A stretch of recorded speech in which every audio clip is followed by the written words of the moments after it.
Thank you very much, Gavin, for a final time. That's very hard to say. I add my voice to what a wonderful job Gavin has done over the last 7 years or so. And I would like to re-emphasise what he says about the Future Leaders programme in particular. I've had the pleasure of speaking on that programme a number of times, and it's been great to see. And I recognise some of the faces in the room who've been on that programme, and it genuinely makes a difference. And that's, for me, very important. And that's very much Gavin's vision to kind of push that forward. So we will miss you, but undoubtedly Alex will pick up the mantle. So for those of you who don't know me, I'm Professor Paul Monks, a former Chief Scientific Advisor for the Department of Energy Security and Net Zero and a Professor at the University of Leicester. And it's my honour to chair you this evening. You might think, why do I not look like David Willits? Well, there's a number of answers to that question. But the simplest is that he has to go and do something more important, so you're left with me tonight as part of that. So welcome to this event, which has been hosted by the Foundation for Science and Technology. Welcome for those of you joining us at the Royal Society this evening, and welcome to you all joining us also online. As you've already heard, the title for today's event is From Publication to Public Action, the case for responsible science activism. What we're building on here is absolutely that the scientific evidence for climate change, the harm it is currently causing and will cause in the near future, and the actions needed globally to avoid catastrophic levels of warming are firmly established. So we're not going to debate really the climate science tonight. We're going to take that absolutely as a given. But in 2020, more than 11,000 scientists globally published a warning of climate emergency. That letter began, "Scientists have a moral obligation to clearly warn humanity of any catastrophic threat and to tell it like it is.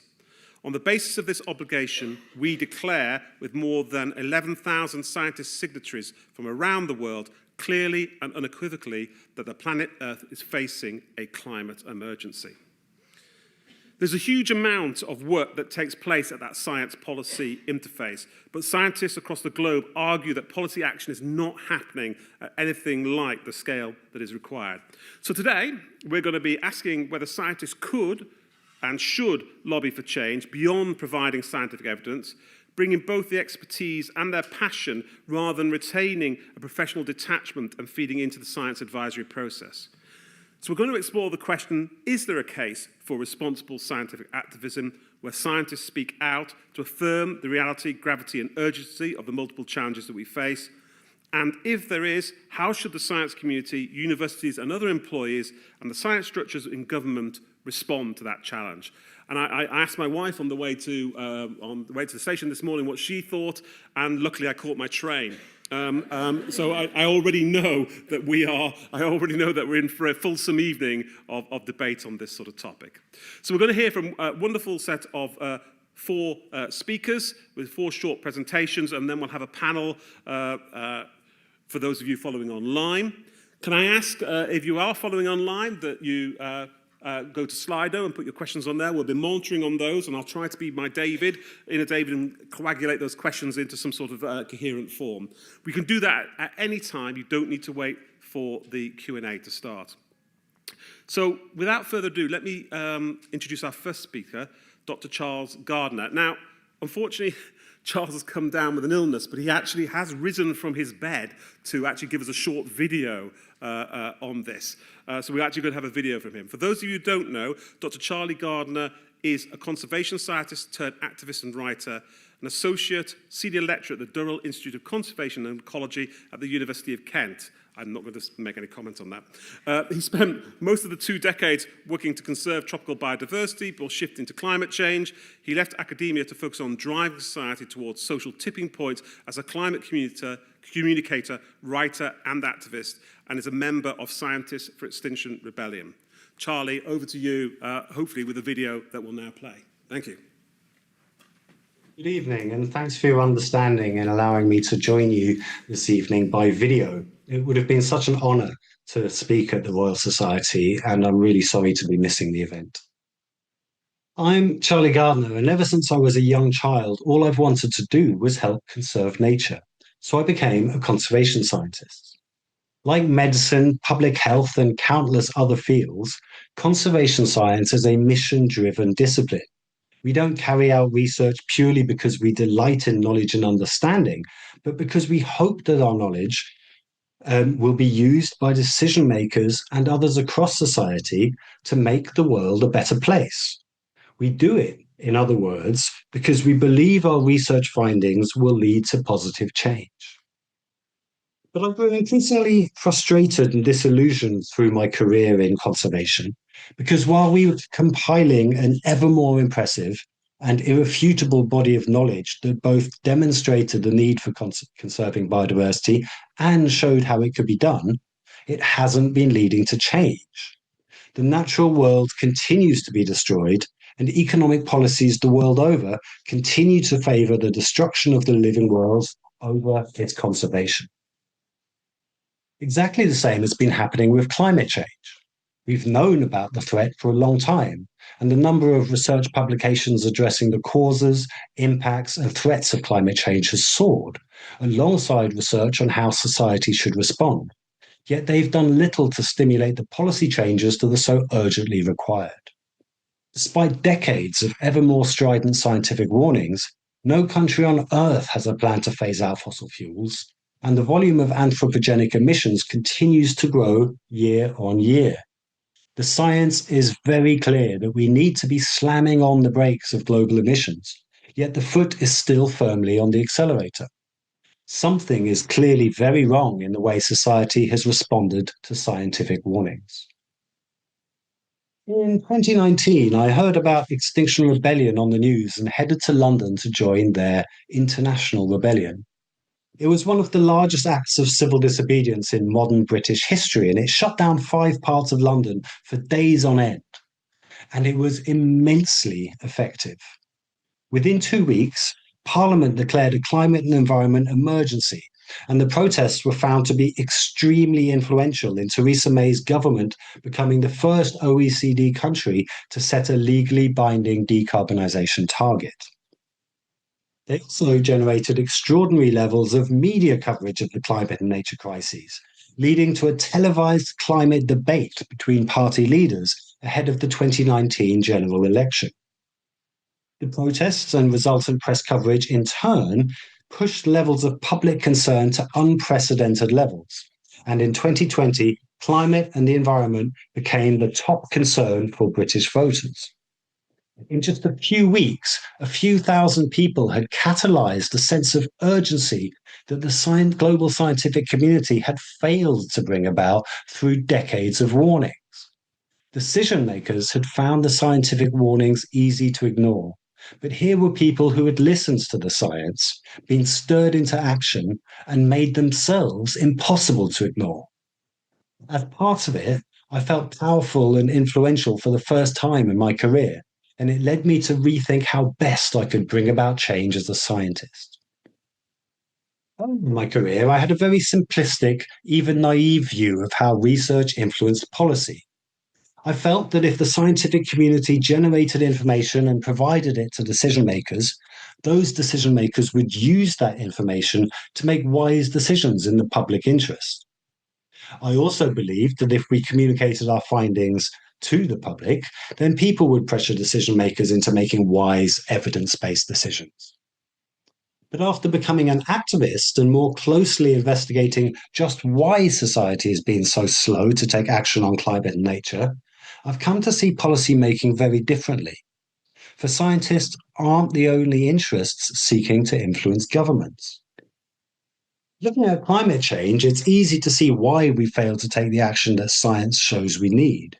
For serious action on climate requires ending the use of fossil fuels, and the fossil fuel industry has invested very heavily indeed to stop that from happening.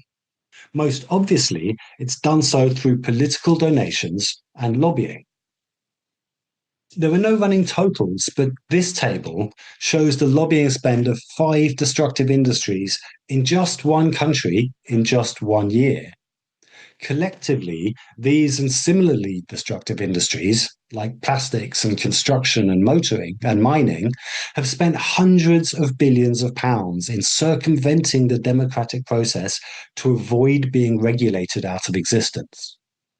Where the scientific community seeks to influence decision makers with graphs and data, those opposed to evidence-based policies have done so with vast piles of money, and they've been hugely successful in shaping policy environments in their favour. Such industries have also shaped policy more indirectly by manipulating public perceptions of scientific issues. This includes the direct deception of the public through campaigns of scientific misinformation, such as the ongoing, decades-long campaign by the fossil fuel industry to obfuscate the causes of climate change. This campaign has sought to create doubts in the public mind about established scientific realities, and it's done so, at least in part, by sowing distrust in the scientific process, scientific institutions, and scientists themselves. More recently, the campaign's shifted from outright science denial to more sophisticated narratives aimed at nurturing doubts about the need for urgent decarbonisation. And similar tactics have been adopted by other industries.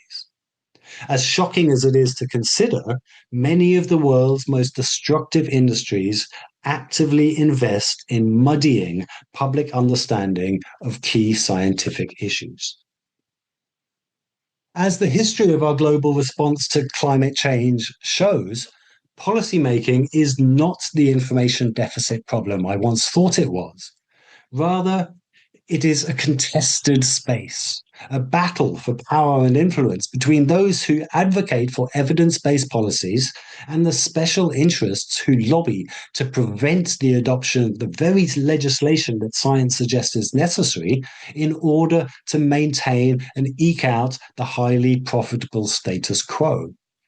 And these vested interests have been consistently very successful in shaping policy in their favour through their enormous financial, political, and narrative shaping power.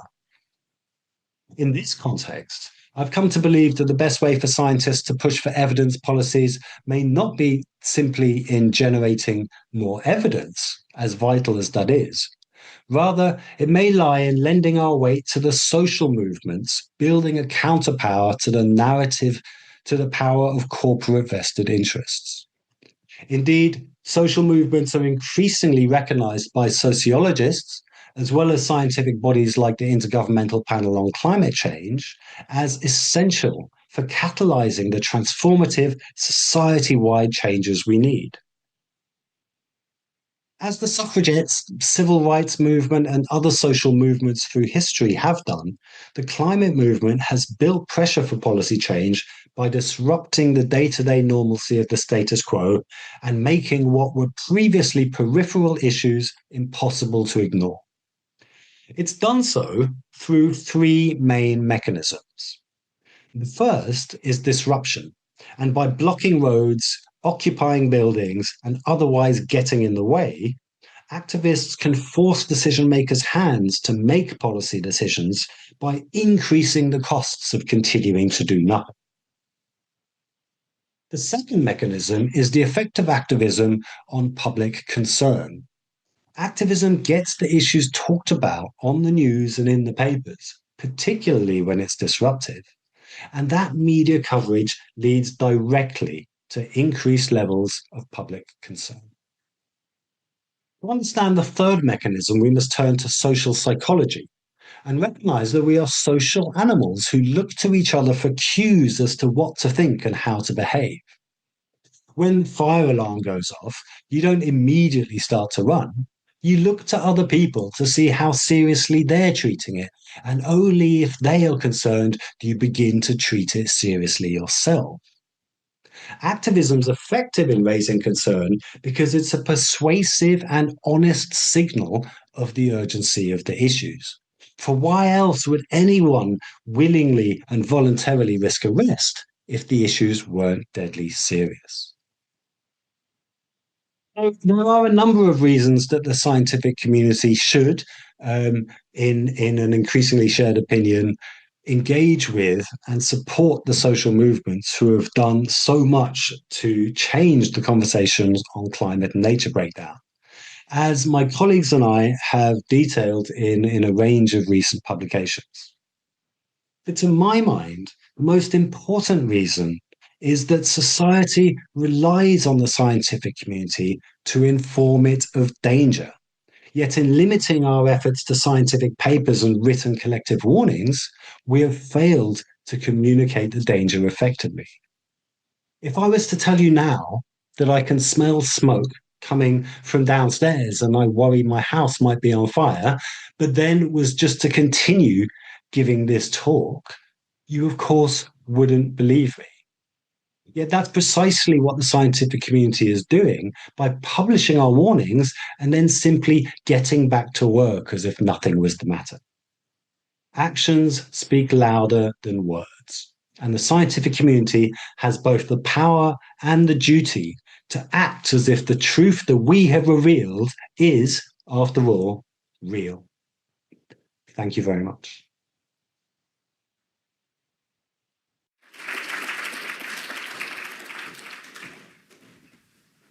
Thank you, Charlie, for doing that. I hope you are watching or get to watch this at some later date, and I do hope you get better from your illness. So moving on now, I'd like to introduce our second speaker. Our second speaker is Dr. Abi Perrin. Dr. Abi Perrin is a research scientist turned climate and nature communicator and activist. After more than a decade studying microbial life, she now aims to bring science out of academia into the spaces it most urgently needs to be understood and acted upon. She has written science-based training and workshops for a range of audiences, coordinating various campaigns and co-writing a book of personal stories from 25 scientists who have taken different forms of climate action. Abi also works to establish community-owned renewable energy projects, as well as stronger networks that facilitate action and change. Abi.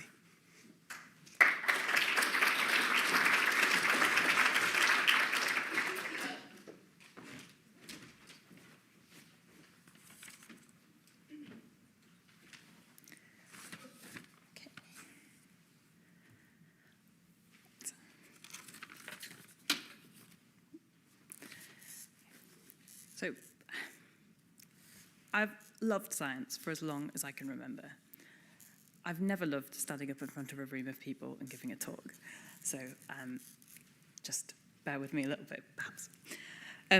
But these pictures, I've shown them to try and capture two of the moments of absolute wonder that were part of my career in research science. The first is of a malaria parasite at the precise moment it attaches to a red blood cell, ready to invade it and cause all the horrible symptoms of that deadly disease. And the second is of cyanobacteria, and glowing in green are their carboxysomes, which are these incredible carbon dioxide concentrating compartments which allow them to fix carbon dioxide incredibly efficiently.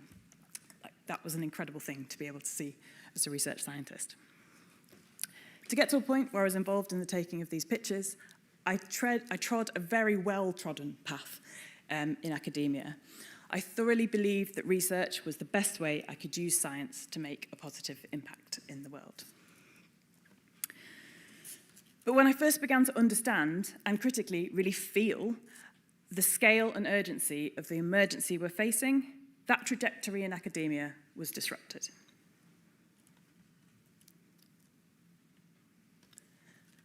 Learning the realities of the climate and ecological crises was frightening 8 years ago when I first really engaged with it. It still is. In fact, it gets more and more frightening every day. Back in 2018, I looked for every single bit of evidence I could find that there wasn't really an emergency, or that governments were listening to much more experienced scientists than me, and that it was all basically in hand. I really, really wanted to believe that my own life wouldn't be profoundly affected. But the more I tried to convince myself of this, the more I tried to find evidence that things would be okay, or pretty much okay, the more I understood that things were much, much worse than I had ever imagined. And to echo a little bit of what Charlie said, and in the words of the UN Secretary General, we are on a highway to climate hell, and our foot is still on the accelerator. These were his words in 2023, but that's perhaps more true now than it was then. And it would be bad enough if it was just climate that we had to tackle. It's much bigger than this. Climate is just one of at least 7 of our planet's safe limits that we are operating far beyond.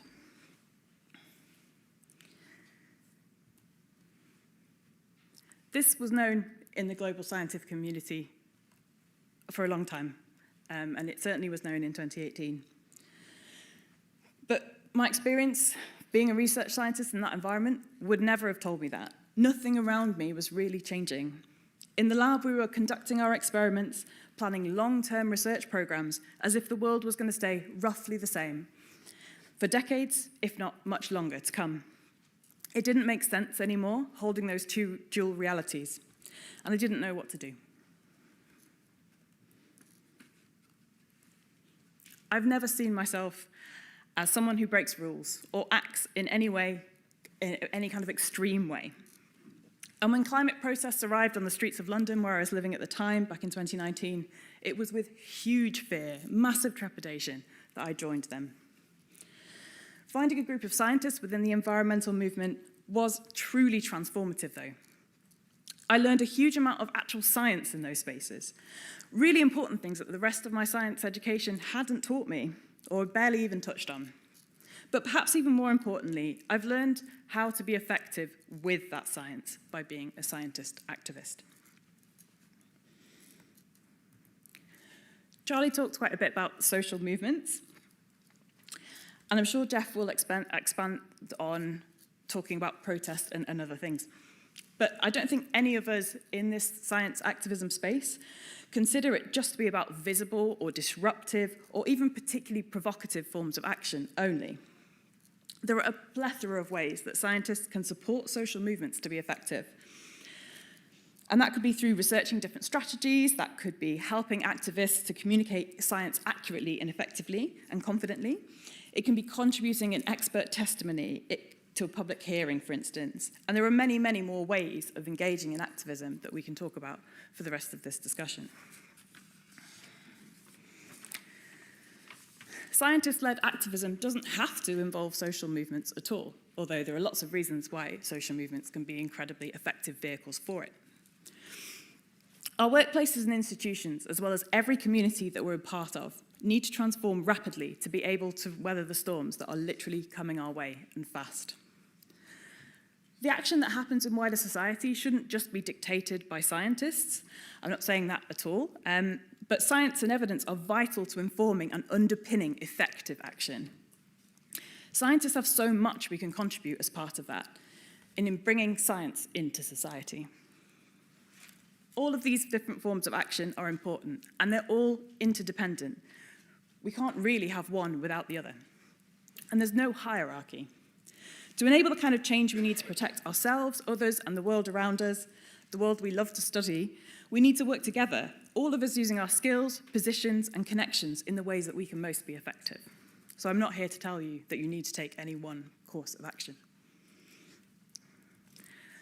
To try and illustrate that, I've just highlighted a few examples of what this has looked like for me over the past couple of years. Drawing on exactly the same skills I used in reviewing literature and summarizing it for scientific grants and papers, I've taken all the environmental science I learned as part of the climate movement to contribute to writing workshops and trainings for a huge range of different audiences and initiatives. And back in my own community in York, I've been using the exact technical and analytical knowledge I gained from all my scientific training to channel that into community energy. It's a huge challenge to establish these kind of locally generated renewable energy systems, and the movement needs scientists to make it work. As an early career researcher, I also threw myself into sustainability groups and organizing in my workplaces. But from the inside of those institutions, I found huge inertia, often active resistance to changing priorities and practices. Almost all of my colleagues, and especially my students, were worried about the emergency that was unfolding, and still is. Most expressed a strong desire to do more, to be part of changing things, but didn't know where to start perhaps, or didn't believe that they could be effective if they tried. Most also believed they wouldn't be supported in their efforts to do so within the institutions. And almost all felt already quite overloaded. This is a real systemic problem in UK science and academia. Social science, like the paper I've just put up here, shows that this experience, my own anecdotal experience, is far from unusual. I found myself quite vulnerable in my workplaces, even when I made quite gentle efforts to engage leadership with these issues. Anything on initiatives to facilitate more climate, nature, or sustainability education for staff and students, or anything that went beyond changing light bulbs or recycling in our institutions was basically off the table to talk about in some situations. And perhaps thorniest of all, I found myself particularly vulnerable when I asked questions or gently challenged the relationships that we had with some of the most highly polluting industries in the world within the academic space. Some of those industries are directly contributing to the problems that our work was attempting to solve.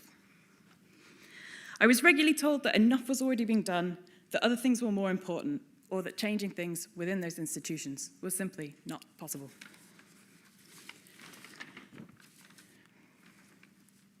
I still believe universities, research institutions, and learned societies have huge potential to be part of accelerating vital transitions in society through the knowledge they generate, through the learning they facilitate, and the resources they can provide to wider communities.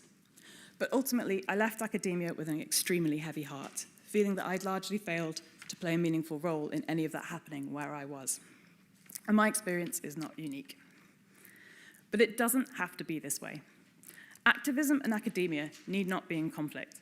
I've seen many ways that, in fact, they complement one another. I've learned so much through different forms of activism that's made me a better scientist. I have a more holistic understanding of the context that my own work has existed within, and I have much wider networks providing me with support and insights from across so many disciplines. I also see science activism as something that enables science and scientists to be genuinely impactful, both through public and political engagement, but also through challenging and empowering the scientists who participate. 8 years ago, when I started this journey, if you like, I felt extremely powerless. I felt completely resigned to my role as a scientist, being to describe a dying world in increasingly excruciating detail, until a point where that was no longer going to be possible. Scientist activist communities, including Charlie, Jeff, and hundreds of others around the globe, if not more, have made it clear to me how urgent it is that scientists stand up. We act with courage, we act with creativity, and we act with care in response to this terrifying and escalating emergency that we face. But perhaps more importantly, they've also shown me how effective we can be when we do that.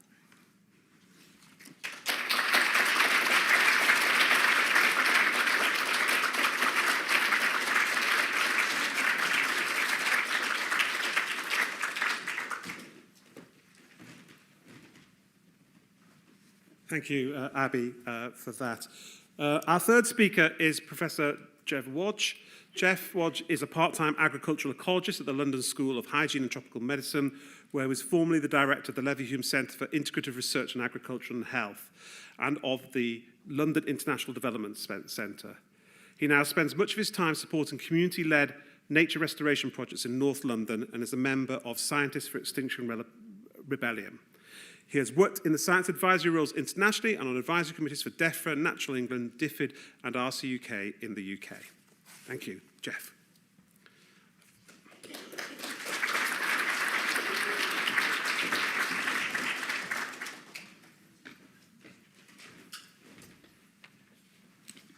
Thank you, Paul, and good evening, everyone.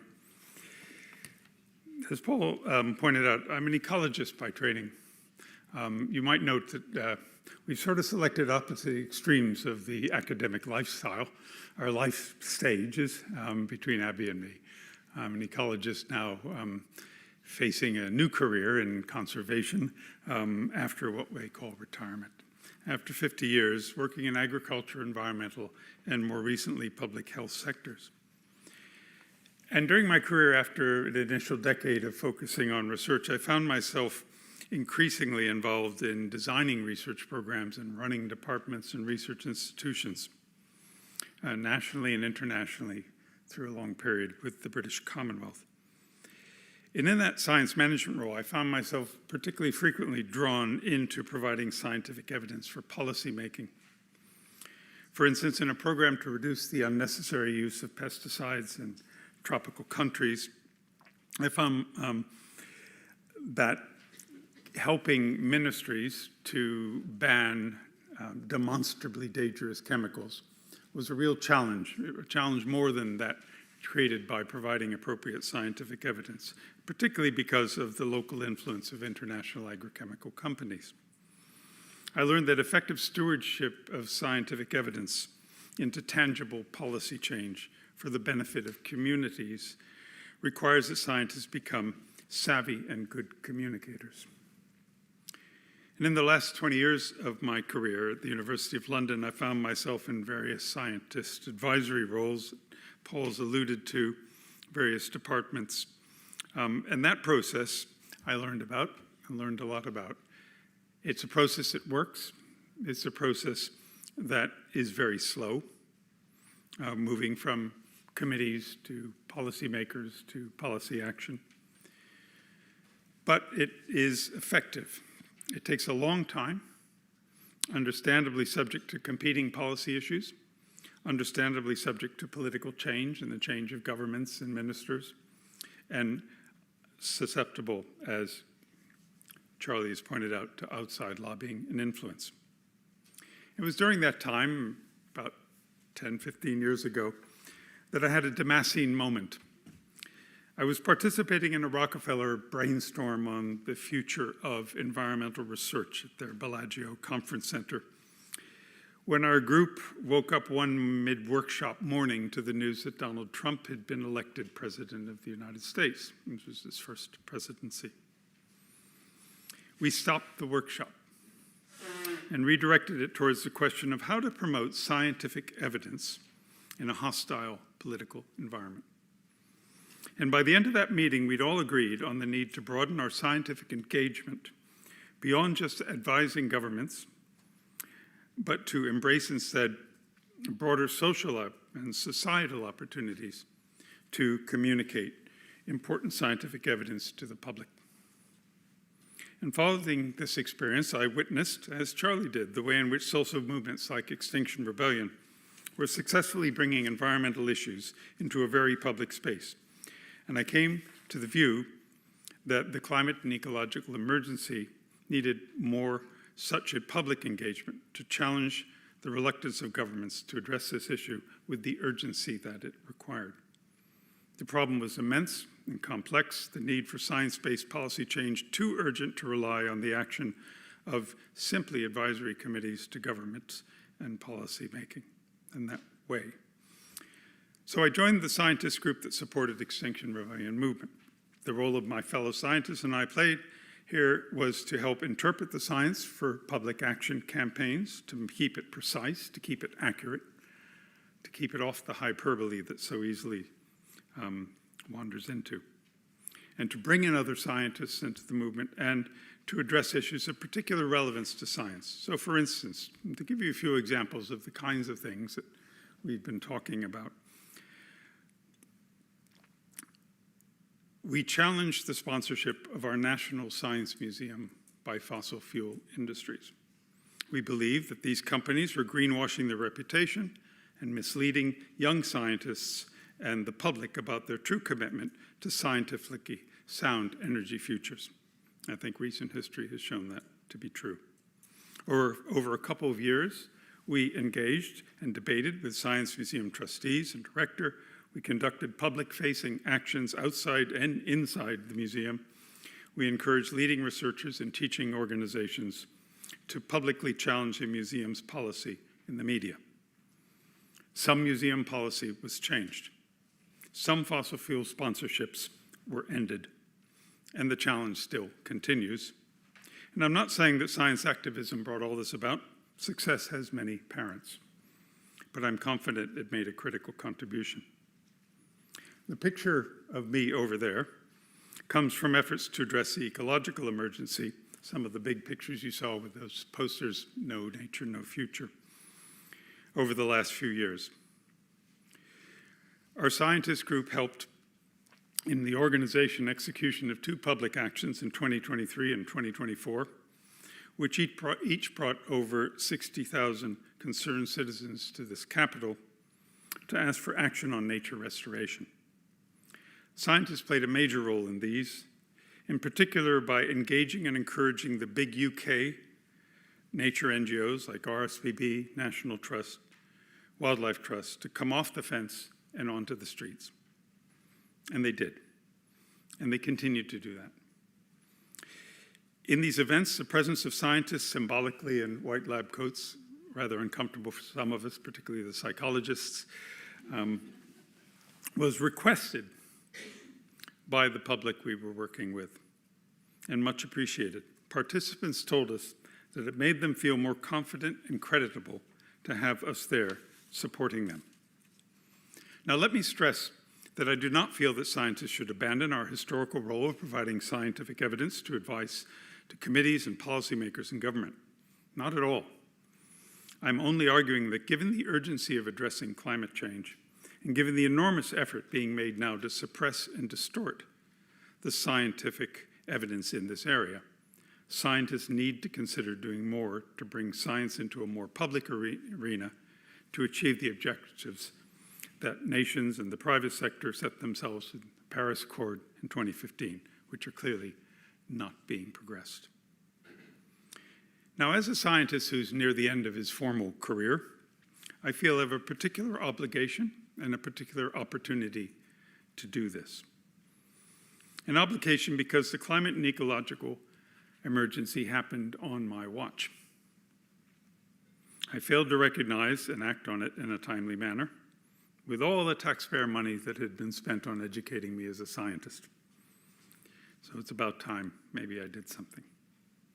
And importantly, it's an opportunity, because as a fairly senior scientist, I have a certain status in the scientific community and with governments and with the public, and I should use this to reach more people. And importantly, I have nothing to lose by being an activist, unlike my many young scientist colleagues like Abi, who put their careers at risk when they do so. And as an academic, I'm deeply concerned to see my young scientist colleagues being discouraged rather than supported for exercising public responsibility in this manner. So I conclude my presentation with 3 asks of the scientific community from the 3 of us here. We ask for a change in scientific institutions to create space and support for scientists to bring science to the public. Not just tolerance of activism in this kind of engagement, but support.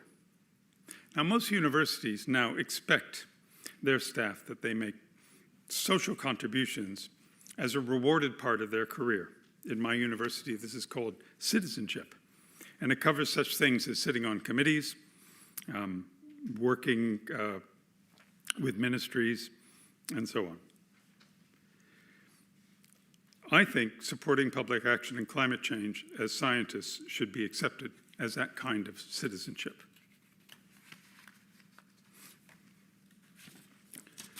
Learned societies like this one should be considering and discussing the role of scientists in activism. I'm pleased to see that recently the British Ecological Society has just set up a process of that kind. Our second ask is that more scientists get active in public efforts to accelerate action on climate change and nature restoration. We are hundreds. We need to be thousands. Being a scientist activist can range from writing letters to the media to visiting MPs, running workshops and public protest and demonstration. There's so many ways to contribute. You've heard about that from both Charlie and Abi. And finally, we ask that science activism is accepted by the scientific community, by all of you, as a vital part of our toolkit for influencing policy and engaging publics in these exceptional times. Thank you.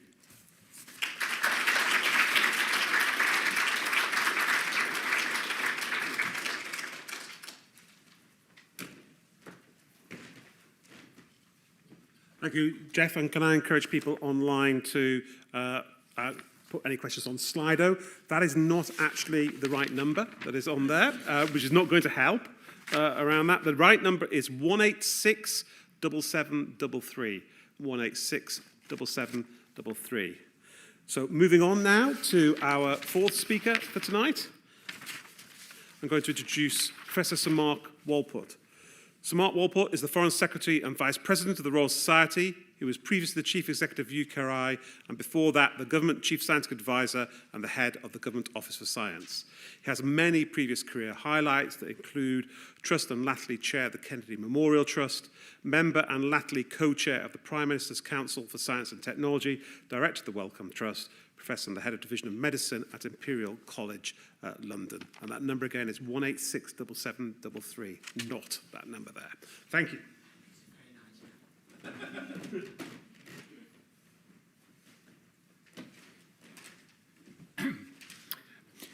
Well, thank you very much indeed. So I think it's fair to say that the first three speakers have been in violent agreement with each other. Indeed, their slides, they've all been on the same demonstrations. So my job is to provide a bit of challenge, I think. And so I want to start, I actually want to start by saying something about Gavin, because it is his last meeting, and I'm the last speaker at his last meeting. And one thing I would observe is I have spoken many times at these meetings before, and this is a much more diverse audience in very many respects, particularly one in which it's impossible, you're not really allowed to say it, but it is a younger audience, and that is a good thing. Although I don't do much good to the average age, but never mind. So thank you, Gavin. So I want to start by asking the question, what do we actually mean by responsible science activism? And it's the juxtaposition of these three words that I think is where I want to challenge. So let's start with activism, because I think this is at the core of this evening's discussion. So I quite like the definition which came from the website of the Civil Liberties Union for Europe. Activism refers to action taken challenging those in power to bring about change in society and benefit the greater good. Now, it's quite hard to argue with that, and actually I don't argue with it. I think it's important. And most of those who label themselves activists would say that their tools start with campaigning and political activism. Again, that is a good thing. And one thing I would say is that I think if more scientists actually got engaged in the act of policy making by becoming politicians, that would be a very good thing. And history shows that actually scientists rather despise other scientists who go into politics, but that is the way you actually get change. But from campaigning and political activism, it moves to protesting through demonstrations, then civil disobedience, and in some cases more extreme behaviour that is well beyond the law. But my main beef with the title of this session is the juxtaposition of the words science and activism. Because it presupposes that scientists have some special expertise as activists. And actually, I believe this is fundamentally wrong. And I was very struck by the white coats saying scientist, as though there's something superior about the knowledge of a scientist, some superior quality of being able to be an activist. And I would challenge that. Scientists are not exceptional human beings. They do know about science. Actually, what they don't know about really is policy making. So let us take the concrete example which everyone else has been talking about this evening, which is climate change. It was said at the beginning by Paul, and I agree.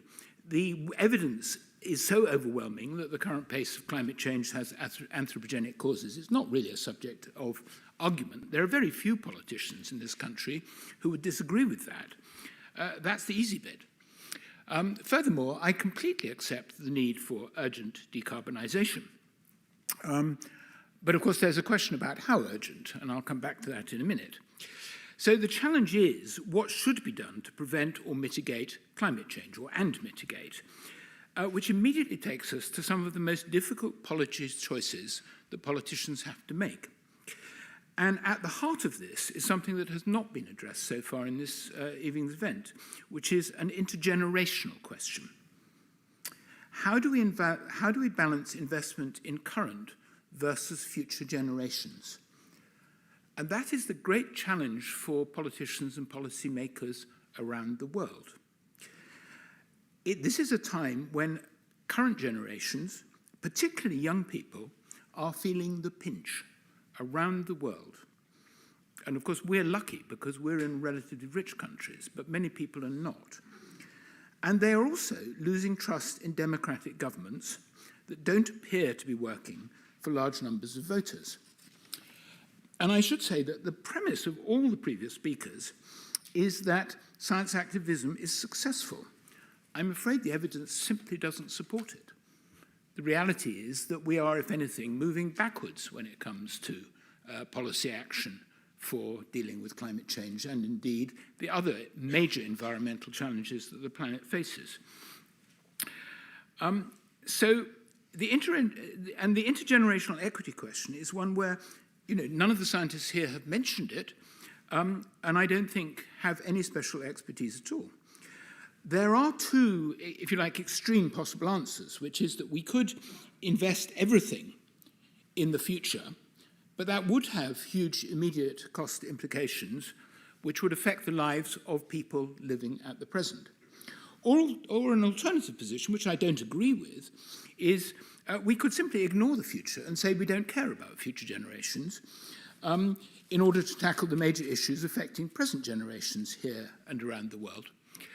And there is some empirical evidence on this, actually, which is that if you ask people what their discount rate is for their grandchildren, they would say it's 0%. In other words, people can imagine their grandchildren. If you're older, you have grandchildren. Everyone cares about their grandchildren. But if you ask people what their discount rate for their grandchildren's grandchildren is, it's 100%. So we are very bad at humans about thinking about future generations.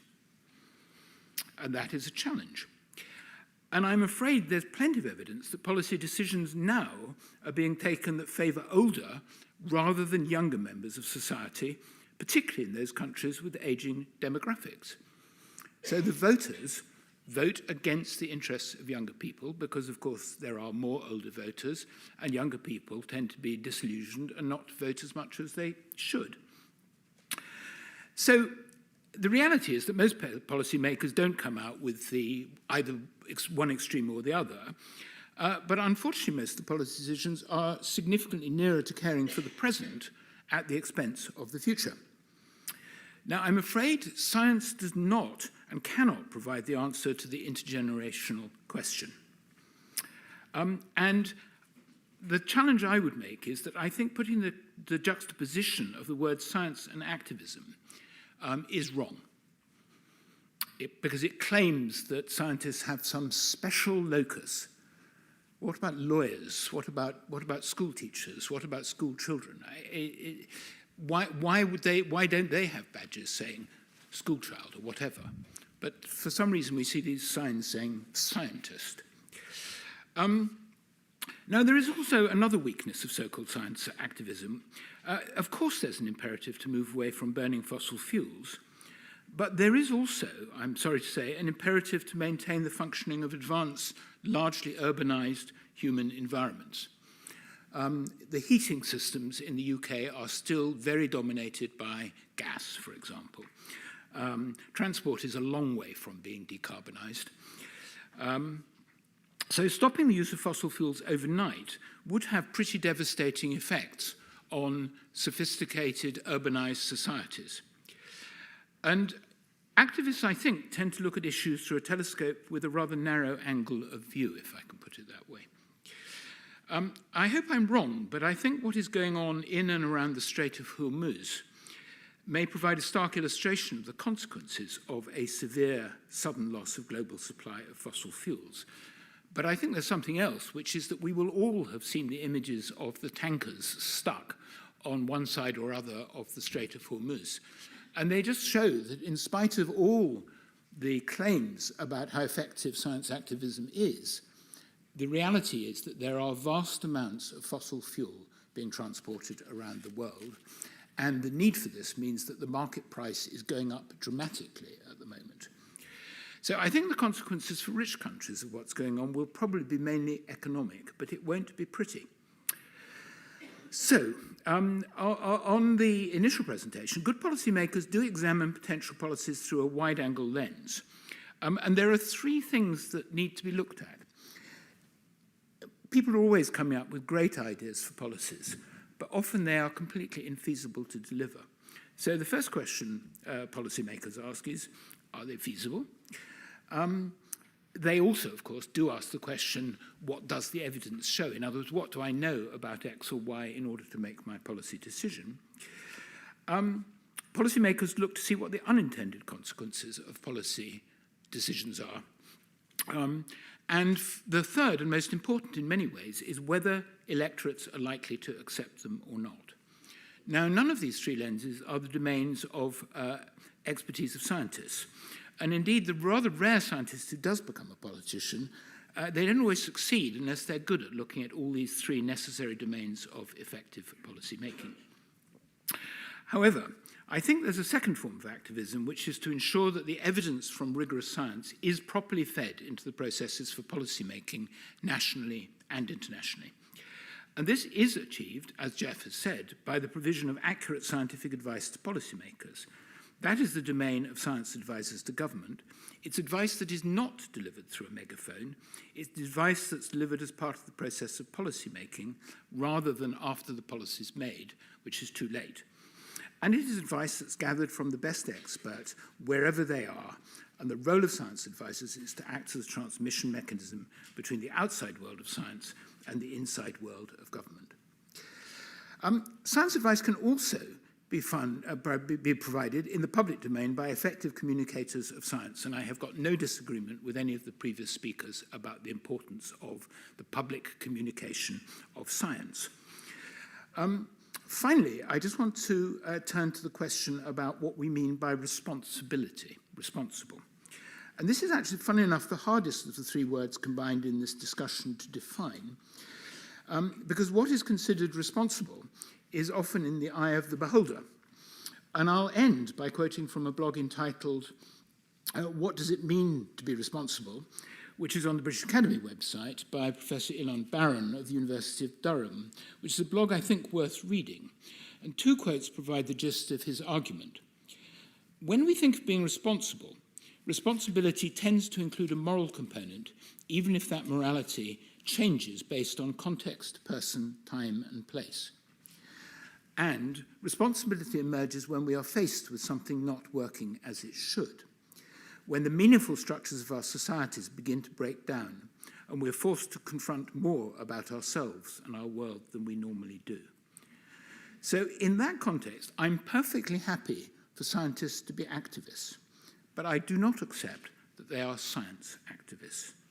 And to be really provocative, at a time when trust in science is threatened, I think this terminology is actually untrustworthy. And I just end by pointing out that whatever we think, electorates are electing populist governments around the world. And the idea that science activism is promoting science in trust in science, I'm afraid, is for the birds. So I would end by saying I think we need more scientists as politicians, because it is actually elected politicians that determine policies. Thank you very much.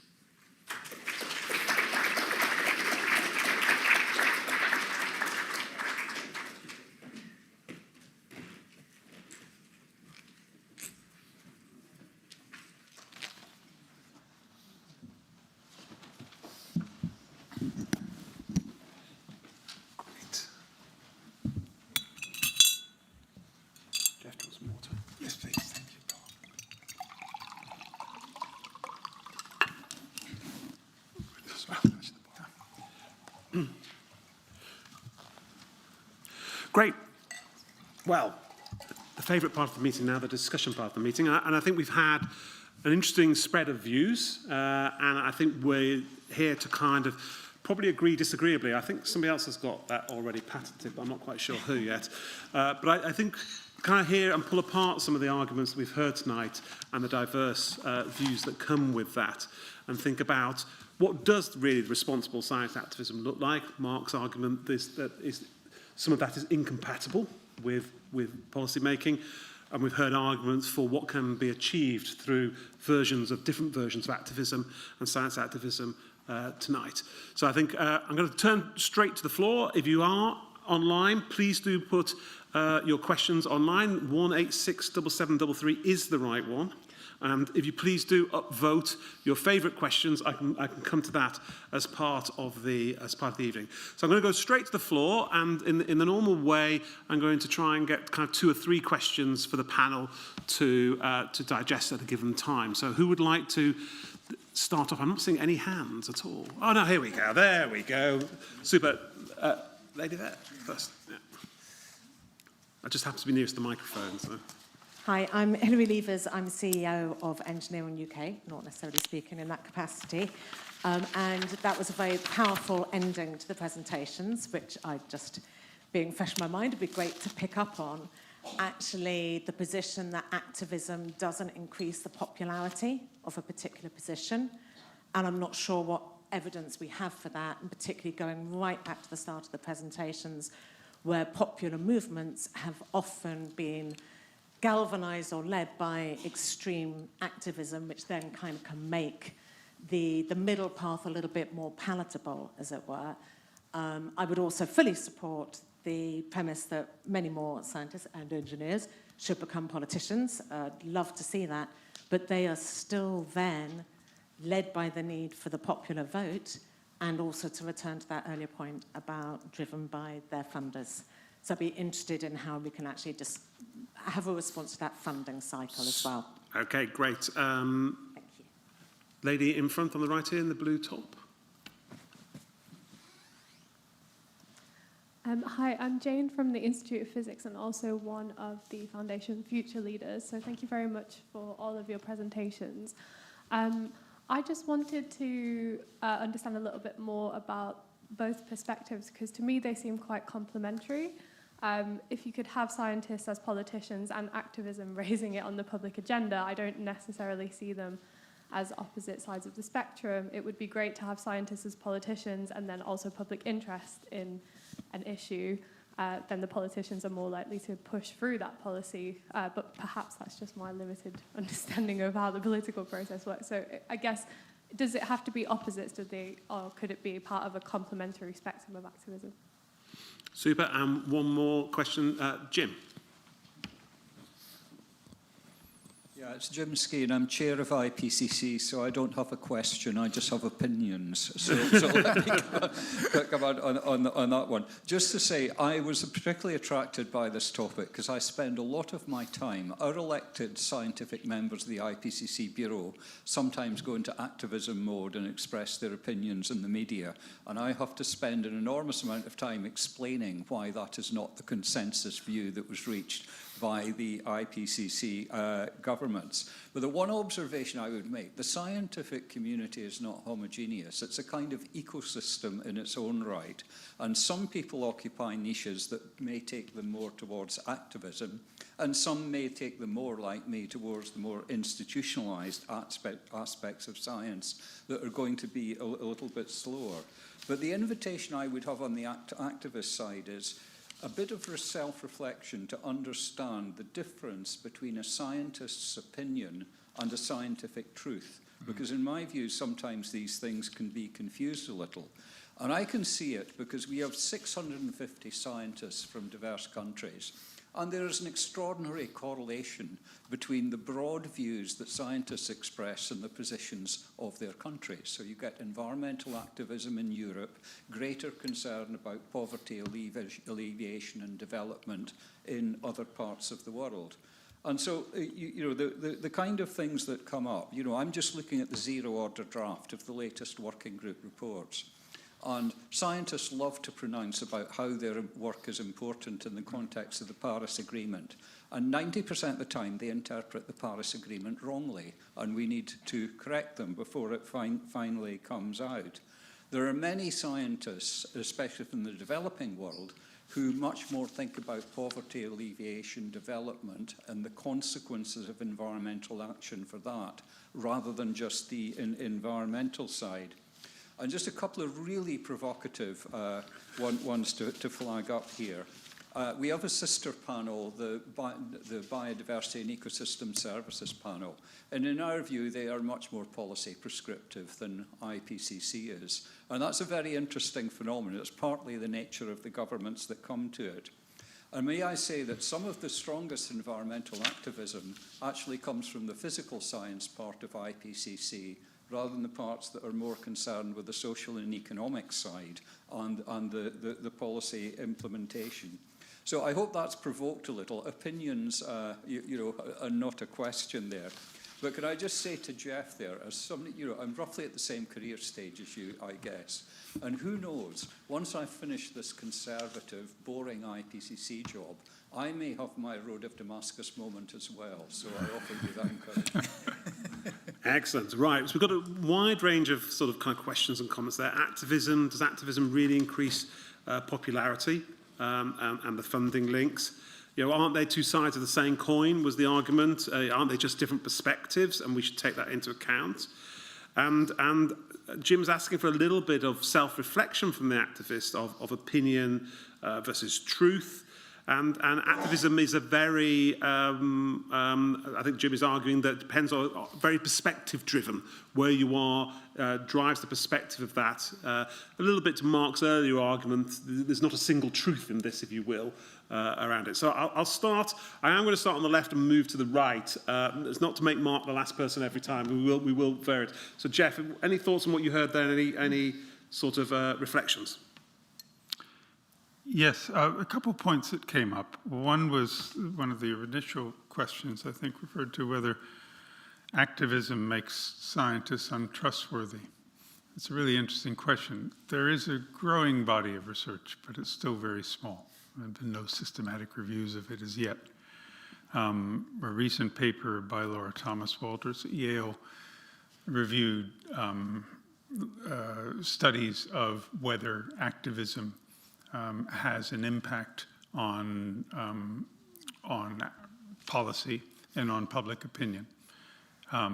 It was just a review, but it did identify that there is a fair amount of evidence that activism does affect people's views, and that it does affect the way in which issues are represented more in the media.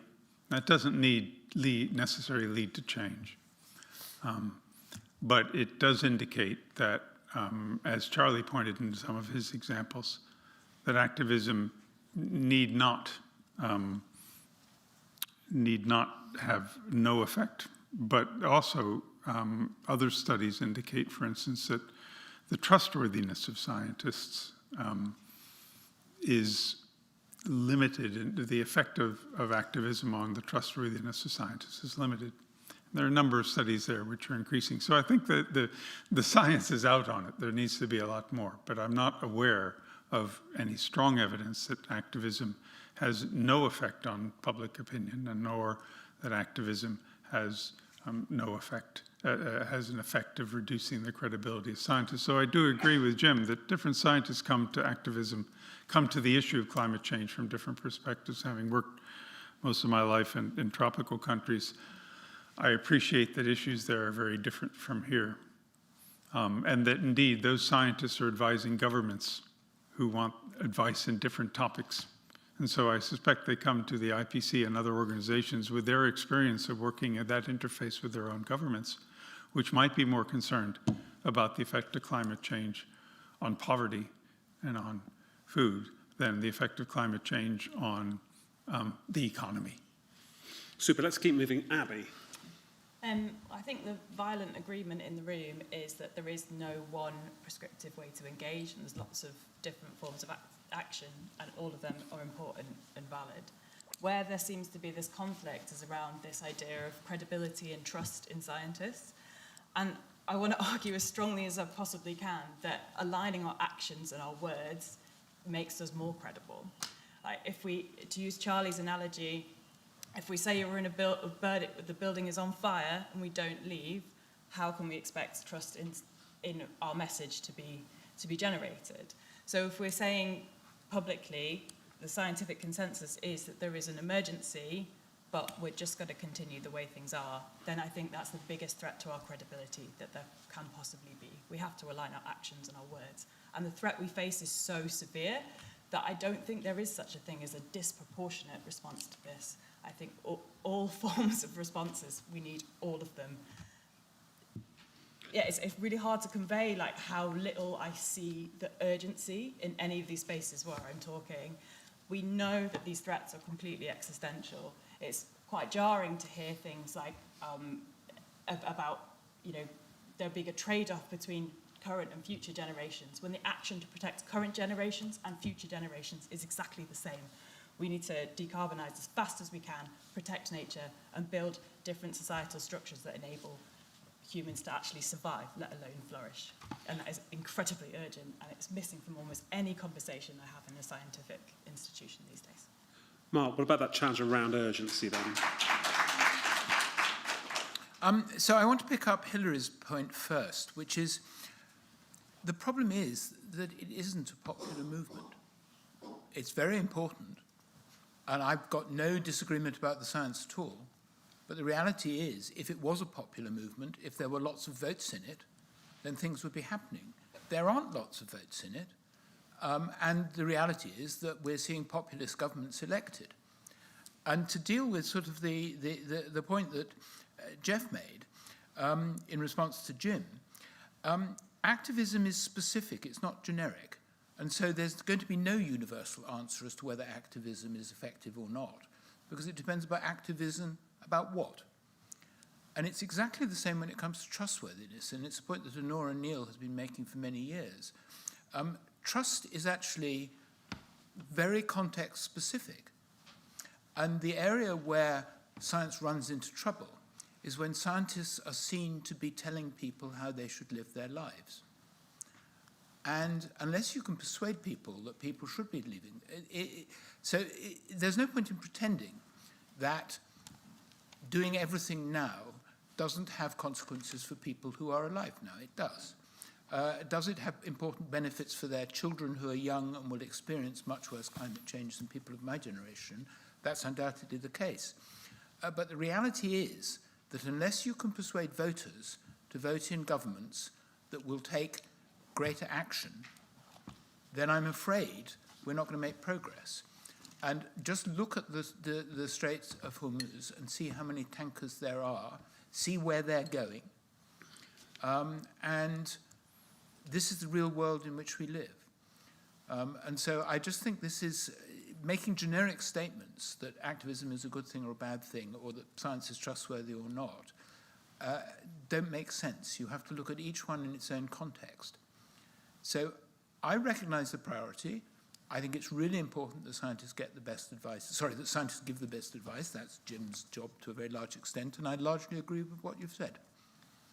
Okay, great. Let's continue to pull this apart. Well, let's go to the back lady, the red top, black cardigan.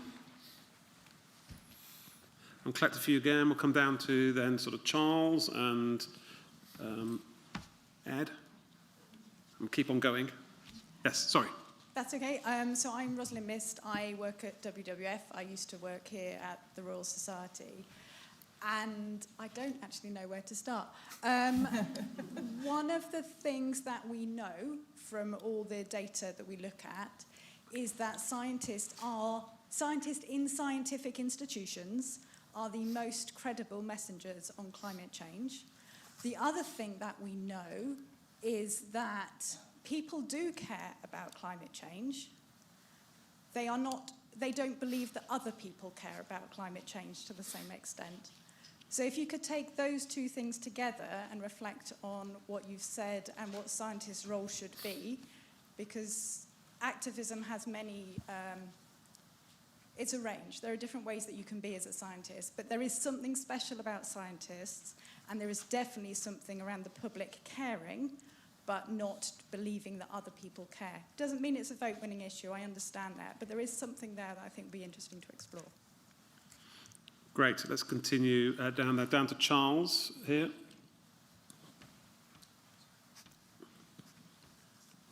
Thank you. A great discussion. I'd like to ask the panel, is it worth thinking about the multiple roles that scientists have? And one is in providing policy-neutral advice on a subject, knowing that policy neutralness is an aspiration, something one can never achieve, but one's trying to summarize the evidence in a way that can be used with people with different worldviews and things. And that's one role a scientist has. And another role is exactly as being science activists. If one's an activist, one is inevitably involved in the political process. And so one is bringing in one's worldview, one's political view. And there's nothing wrong with that as a scientist, as long as one's clear that one is acting in this activist mode and not trying to claim one's being policy neutral and acting in this honest broker sense. And that the danger is that when one elides between the two, what Steve Rayner, the science philosopher, used to call crypto advocacy, one's appropriating the authority of science for a particular political view. That's where there's a danger, and that's where there's a loss of trust. So two very important roles that scientists play as activists and as honest brokers. And as long as one's very clear when one's attempting to be an honest broker and when one's attempting to be an activist, and as I said, bringing in not only one's science background, which is very valuable, but also one's political view. Okay, lady with the grey top behind, and then gentleman at the front here, and we'll come back next round, if I may. Thank you. I'm the CEO of the Linnean Society. We've got around 3,000 fellows worldwide, some of whom would call themselves activists and some of whom wouldn't. In fact, I know they wouldn't. But my question's not about that. Actually, I wanted to say that I felt quite moved to hear you, Abi, talk about your wanting to kind of make changes within your institutions and being blocked at every angle. And I just wanted the panel to really comment on, I guess, anti-activism. So, you know, sometimes you have people in power in organisations, you know, the leaders, the directors, the CEOs, or heads of department who are scientists, who should be role models for maybe the early career scientists. And their behaviour actually influences the behaviour of the younger generation. And I just feel like, what should we do about the anti-activists, I guess? I'm just interested to know your... Okay, that's an interesting perspective. Just chap in the front here, and then we'll go to the panel. I'll come back round to a couple of others' hands as well. Thank you very much. David Cope from Cambridge University, although what I'm going to say is very much my own personal opinion. Haven't really heard much discussion about the agencies that are involved in this science activism. And I want to talk primarily not about climate change, sorry. I want to take your minds back a few years to when the big issue, certainly one I had to deal with, was genetically modified foods. And do you remember the attack on Rothamsted Research Centre when Greenpeace activists went there and trashed the research centres? But do you remember they dressed up in hazmat suits and wore gas masks? And yet, of course, the effects, if there were any, of genetically modified foods had nothing to do with anything that might be absorbed skin or breath. I actually, in this very room, heard the so-called chief scientist of Greenpeace, now there's an oxymoron if ever there were one, say that there was no distinction between the scientific method and beliefs that others might have. Like, for example, they promoted the idea that there was something special about radioactivity that came from nuclear power plants rather than natural radioactivity. And so I find the nature of the institutions that are promoting this science activity extremely... I'll just give you one example. Finally, if you could just... Yeah, so we can get back to the panel. Yep. From one example from climate change. My research institute, when I was at Cambridge, was asked by then DOE to research adaptation to climate change in Britain and what might need to be done. We were attacked and we were told, why are you researching adaptation? You're reducing the likelihood of actual emissions reductions by studying adaptation. And I'm absolutely with Mark. I think that the institutions are extremely dangerous and need to be watched very carefully. Right, okay, we've got some good divergence of view, and then we can just keep the temperature at a level. That'd be great.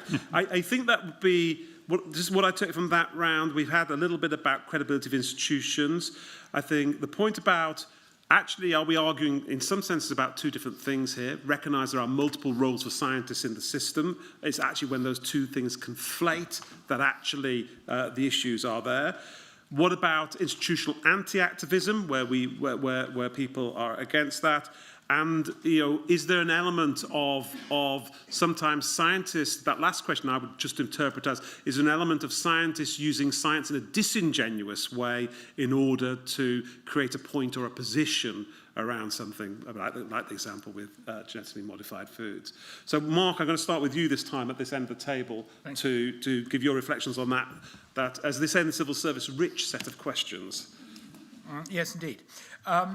So, firstly, I agree that scientists are, on the whole, credible messengers, but they're more credible on some topics than others.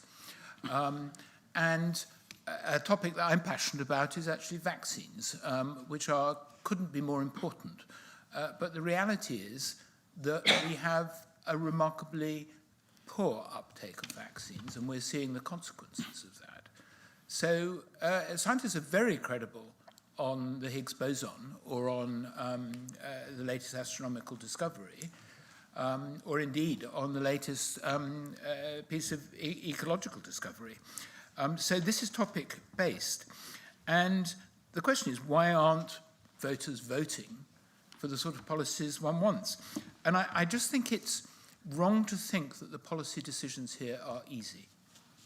They're really, really difficult. And actually balancing intergenerational questions is not easy because the voters tend to vote against. And actually, I'm very much with you, Charles, on this question of crypto advocacy. But I think that if you have to wear a badge saying you're a scientist, I think there's something wrong, I'm afraid. Abby. Okay. Yeah, it's hard to know where to start. But one theme from both you and I think was it Raz over there was about scientists as credible messengers. I would also agree with that, and I've read the research that you mentioned. I really want to push back on the idea that we use our scientist identity as activists to imply some sort of sense of superiority, because I personally don't feel that. I'm pretty sure that Jeff doesn't either. I've never seen that in our community really. The reason that we're labelling ourselves as scientists, and for the record, we do see people turn up to protest with grandmother, with teacher, with doctor, with all of those labels. We're not labelling ourselves because we think we're better. We're standing by our scientific identities to try and dispel the myths about who cares and who's taking action. The first time I ever got involved in a protest, I heard things like, oh, you joined a bunch of crusty hippies. It disrupted people's ideas of who protests, who cares, who's invested in a livable future. So I don't see it as superiority. I see it as a responsibility. We have that trust, rightly or wrongly, given to us as scientists, and I think that means we have a responsibility to use it, not to quote Spider-Man too much or too indirectly. But yeah, I'd like to put that idea on its head completely, that this could be an extension of the public responsibility of scientists, is to be vocal, active, brave. I think Spider-Man's a wonderful source of inspiration. Of inspiration. Jeff. Yeah, I'd like to pick up on that, and also the first question about the credibility of scientists, the fact that people care about these issues, and scientists represent a source of value, valuable information to them. Like Abby, I did want to address the point that Mark raised about scientists being superior in this context. It's not been my experience. When I have been in a rally or a march with other people, my first reaction of what I was there was a citizen. I had a real sense that I was with people who had a concern which I shared, and that I was being a citizen. They asked me to wear a white lab coat. They asked me to wear a white lab coat because it was an indication that they were backed by, supported by scientists who had information which would be useful in the arguments they wanted to make, and also that we were trusted individuals in society. The same reason why very often we are there with our colleagues in scrubs from health groups. We're asked to be that way because we are providing scientific and health expertise as trusted people in society to those many, many more people around with whom we are acting in that movement as citizens. So it isn't about superiority in my experience at all. And as Abi says, there are badges for teachers. There are badges for all kinds of people. We want to tell people where we come from, what our skills are in that.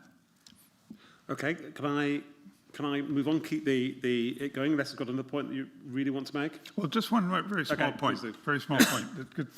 Mark, I appreciate your saying that we have failed to address climate change. But you are also saying, I believe, that this is a failure of activism. And I don't believe that's necessarily a failure of activism, because it's a failure of many other things as well. And activism is an attempt to accelerate response and to increase response. So I can't really associate this. I'm going to allow the right to reply, I think. Yeah, no. I'm not saying it's a sole failure of activism. What I am saying is that actually this is an incredibly difficult issue for politicians to tackle. Sure. And therefore, the challenge is actually to understand the political process better, to actually get involved much more energetically in real politics, if I can put it that way. And to recognize actually that not all activism is so popular with the public. So, you know, closing a motorway, pouring paint on things, gluing yourself to pictures in the National Gallery. These, I think, do not enhance the public view of activism. And so, yes, protest, yes, political activism. But when it goes beyond that, I think you need to look very, very carefully. We were given a somewhat dewy-eyed view of a more aggressive form of activism at the beginning of the session. And actually, I think you need to examine the evidence on what that does rather carefully. Can I just respond to that quickly by asking you, what is your evidence that it doesn't? Well, I think you just, where are the votes? At the end of the day, if you want to make a difference, you need to get votes. So I'm going to call that. I mean, from my own experience, I'm trying to stay neutral in this as the chair, but I can attest, as somebody who was in government at the time, people were gluing themselves to the M25, that it wasn't widely received as a good idea by the politicians in that era. I report that. Like to be effective. I'm only reporting that as a factual statement. I make no judgment on that. I'm going to come and get some more questions though, because now my goodness, we're now hotting up.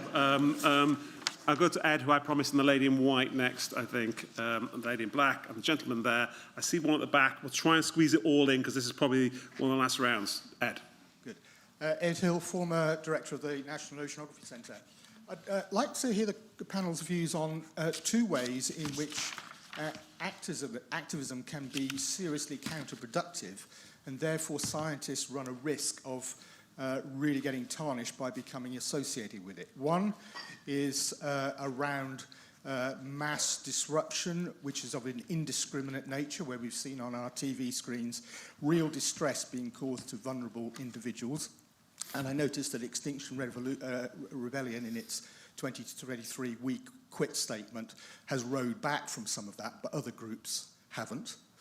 And secondly, which is also counterproductive and potentially alienating, is the way that climate activism becomes linked, concatenated with other issues. For example, pro-Palestinian, anti-Israel, e.g. Greta Thunberg, and therefore you end up with a series of linked issues underpinned by a political ideology, but which can be alienating for some of the people that you're trying to influence. Right, super. Let's carry on. I think there's a lady in white, I think I promised, next on the right-hand side here.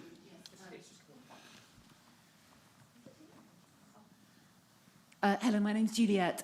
First of all, an observation, it's been touched on already, but actually, Mark, I actually have a whole section of my wardrobe with different labels on clothes, because I am a geographer, I'm a teacher, I'm a mother, different label comes out at different protests. But because I think it is just to show that we're all valid. All scientists should be doing what they can. As a teacher, it's about safeguarding for me. That's why I would protest. My job is safeguarding, and therefore I would do activism too. But I wanted to ask about something I don't think anyone's touched on yet. I actually feel at the moment that we're not being effective as activists, and maybe you're not as scientists either because of the media. It's not just lobbyists. Okay, that's a really good. We could go on for hours here, couldn't we? Lady in the black at the front, and then gentleman behind it. I have got the lady with the green top at the back as well. Thank you. My question kind of builds on that, but it's more of a bridge building question, solution sort of thing. This may already be happening, but I work in comms. I've worked in comms for the environment sector and other things. So I have a sort of vested interest there, but now I'm working for the FST, so I'm technically neutral. But I just wondered if there was going to be an angle from the activism side for more sort of solutions-based research, and whether that might land better with policymakers and the public. And I don't know, that might already be happening. Just from a comms perspective, when I was in a press office working for researchers who were doing work on this area, I found that there was a lot of apathy or disinterest from the media in kind of, they felt that it was always kind of negative stuff or stuff that was just talking about the problem.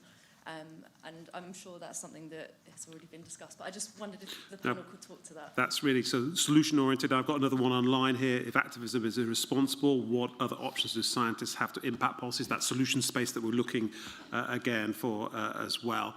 Gentleman behind with the blue shirt. Lady in green at the back, and that's it. And we'll come back to the panel for some final reflections. Thank you. My name is Ehsan Massoud. I'm a science journalist and an editor at Nature. One sort of small comment and then one question. The comment really is that science activism isn't new.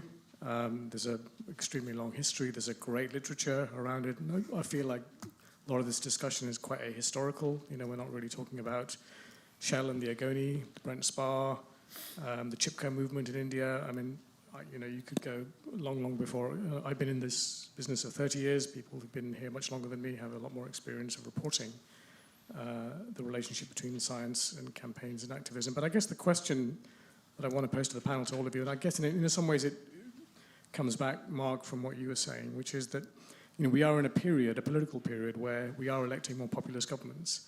And it may well be possible that in the next 3 years, 4 years, we will elect a government that is much less amenable to the kinds of things that all of us practice, regardless of what side of the argument we're on. You know, we believe in evidence and peer review and the consensus of expertise and trust. And if we start electing people who don't believe that, and they start changing the laws that we rely on to do the kinds of things that we want, to be able to protest or to publish in journals like mine, how are we going to respond? Excellent. Final question from the lady with the green top at the back there. Thank you very much for fitting me in. My name's Harriet and I host the Lab Matters podcast. If you don't have it in your download list, then you know what to do. Just one point I'd like to make about why it would be really good to have more scientists and science-adjacent people as politicians. It's because, as politicians, you have to accept a lack of definitiveness in society. And I think as researchers, as scientists and science-adjacent, there's a widespread acceptance of the fact that you have to keep moving, keep analysing, keep asking. And curiosity is, I think, more important than confidence in a lot of ways.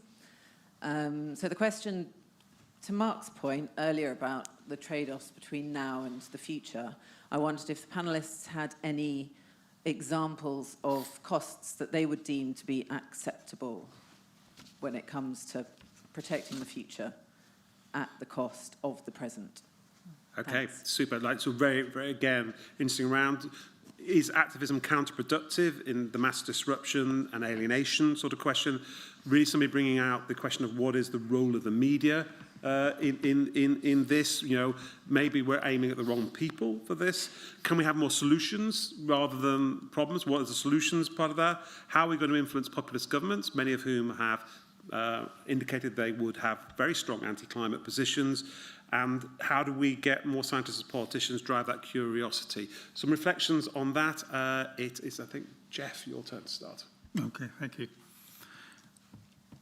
There's been quite a lot of comments, including some of the most recent ones, about scientists, about activism which is misusing science, which is distorting science, you know, wearing hazmat suits when you're out dealing with genetically modified crops. There is bad science in activism on all sides. I think one of the feelings that we have is that we must, as scientists, make sure that doesn't happen. Not only challenge the science deniers, but also make sure that the science of people who are supporting action is honest and accurate. And I think, you know, going back to Charles's point of we can be impartial providers of information for policymakers, we can be activists in advocating a particular solution to a problem. But the science has got to be the same, you know. It's got to be the same for both of those. We can't allow the distortion of science for political purposes, whatever the campaign is. And I think that's something that drives a lot of us as scientists who have become activists, the need to bring accurate science and to engage people and help them use accurate science in their protest movements. Abi. I'd like to respond to the comments about the distress caused by activism and activists, and particularly disruptive actions, and contrast that with the incredibly real distress of living in a world which is not acting on reality. It's not facing up to facts. Can you imagine what it would be like to be growing up in a society where you could expect not to be able to have access to clean water and food in your lifetime? We've had 3 of the worst harvests on record in recent years, and the trajectory is only getting worse. I'm in a position in my 30s where I don't expect to be able to claim a pension or to be able to do any of those things that were kind of set out in that path of my life because of inaction. And that causes me daily distress. And I dread to think what it causes people less privileged than me, who have less access to powerful people than I do. So I think about every single student I've ever seen crying in the lab because they're scared of the world that they're entering. I think about every young activist who's ever asked me a science question they actually know the answer to better than the people they're trying to advocate to. So I feel like it's just such a false comparison to compare the minor disruption that disruptive activism does to the incredibly real, imminent, current distress that many people around the world are feeling from the physical impacts of the climate and ecological emergency, but the psychological aspects and the grief of the loss of a future for so many billions of people around the world. Thank you. Mark. So Abi, I'm very sympathetic to what you say, but I live in a world where evidence is all important. And the evidence is that governments around the world are not acting in the way you would like. That's the reality. Sure. And the question is, what is the best way to change that? We are fortunate because we live in a democracy, and the thing that would change it would be votes.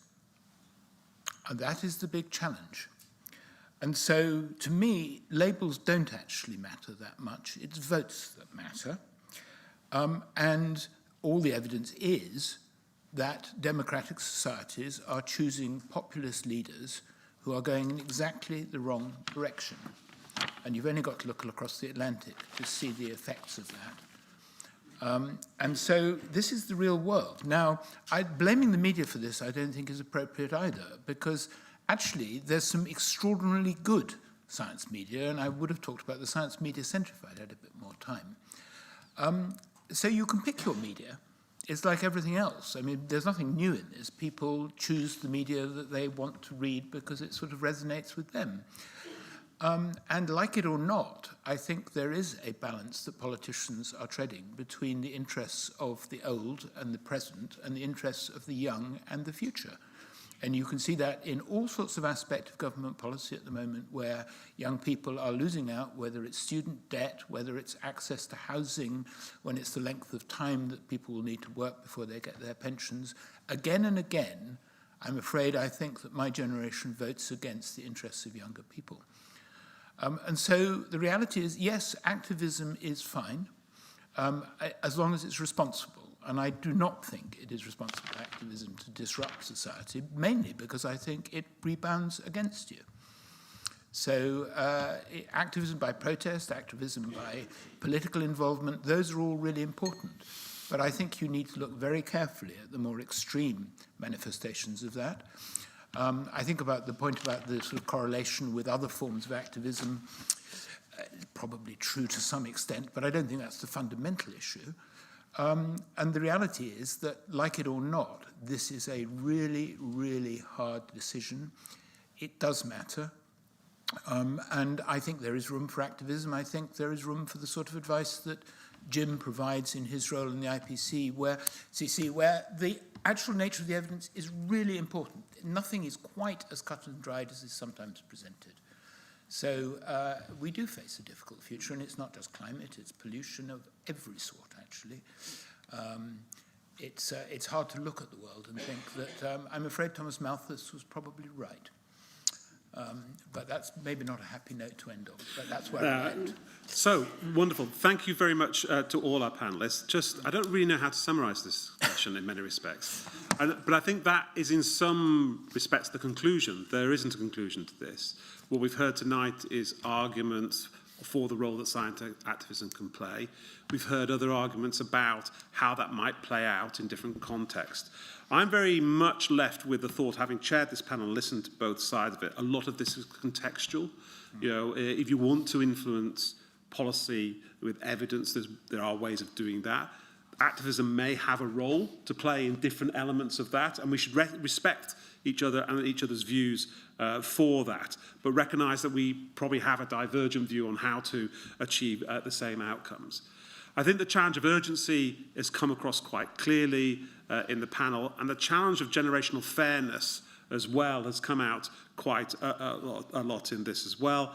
I think we realise that science is in one level special in the way that it can help form and inform policy, but at the same time doesn't give scientists a special position. And I think I'm getting very used to now, actually, in my experience, holding two actually utterly opposing ideas simultaneously in my head. I've become quantized, I think, in this, because actually to move forward on many of these issues, you have to be able to hold a degree of discordancy, I think. And maybe that is my final conclusion tonight, that we end up with a degree of agreement in discordancy actually as the way forward, and recognise that there are multiple pathways to achieve the same outcomes. As somebody once said, there is more than one way to skin a cat. I have personally never skinned that cat. So with that final thought, I just want to say thank you again to the panels. To Charlie Gardner, thank you for a wonderful presentation, but couldn't be here tonight. Abi Perrin, Jeff Waage and Mark Walport. You will receive a survey following this event, and we'd really appreciate your feedback. There will be a recording of this event on the Foundation's website tomorrow, so should you want to relive this whole experience, you may do that. If you want to recommend it to your friends, please do. Our next event will be on the 29th of April and is entitled UK Space Policy and Supporting UK Space Industry Past, Present and Future. Details and registration are online. For those that have joined us online, thank you for your questions. Thank you and good night. For those of you in the room, there are drinks to outside, and I am sure the debate will continue for quite a while to come. Thank you very much indeed.